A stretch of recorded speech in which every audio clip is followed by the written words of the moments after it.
আসসালামু আলাইকুম। আজকে আসলে আমরা সন্ধ্যার পরে বাহিরে গিয়েছিলাম। তো বাইরে থেকে হালকা পাতলা খেয়ে এসেছি। খাওয়ার পরে ভাবছি যে বাসায় এসে কিছুই খাওয়া লাগবে না। আর আজকে আসলে রান্নাও করিনি। তো এখন হচ্ছে গিয়ে রাত ১২টা বাজে। তো হঠাৎ করে আমার এমন ক্ষুধা লাগছে এবং সবারই ক্ষুধা লাগছে। জারিফকে নুডলস সেদ্ধ করে খাওয়ানো হয়েছিল। তো আমরা জারিফের বাবা দুজনেরই অনেক ক্ষুধা লেগে যায়।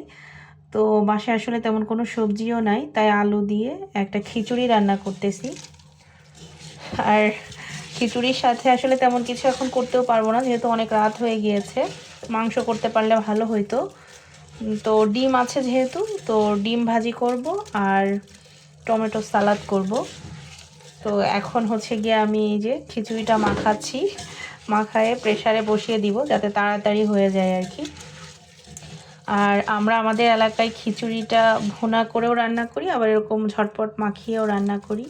তো এখানে মোটামুটি আমি সব ধরনের মশলাই দিয়েছি, যেগুলো এলাচ, দারচিনি, তারপরে তেজপাতা, তারপরে কাঁচামরিচ, পেঁয়াজ, রসুন, জিরা, আর হচ্ছে গিয়ে আমি এখানে কাবাবের মশলা ছিল তো সেটাও ব্যবহার করেছি। এর আগে কখনো করিনি, দেখি কেমন টেস্ট হয় আর কি।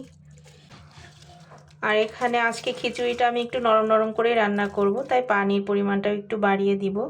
আর খিচুড়িতে আমি আসলে অলওয়েজ একটু হলুদের পরিমাণটা কম ইউজ করি, এটা আমার একটা টিপস। মানে আমার কাছে ভালো লাগে হলুদ কম ব্যবহার করলে, অনেকে চাইলে বেশিও খেতে পারেন। আর এই যে এখানে আমি ডিম ভাজি করার জন্য ডিমটা রেডি করে রেখেছি, আর টমেটো সালাদ কেটে নিয়েছি।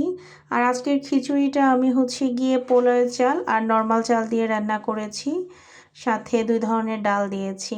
তো এটাই আমাদের আজকের অনেক রাতের খাবার।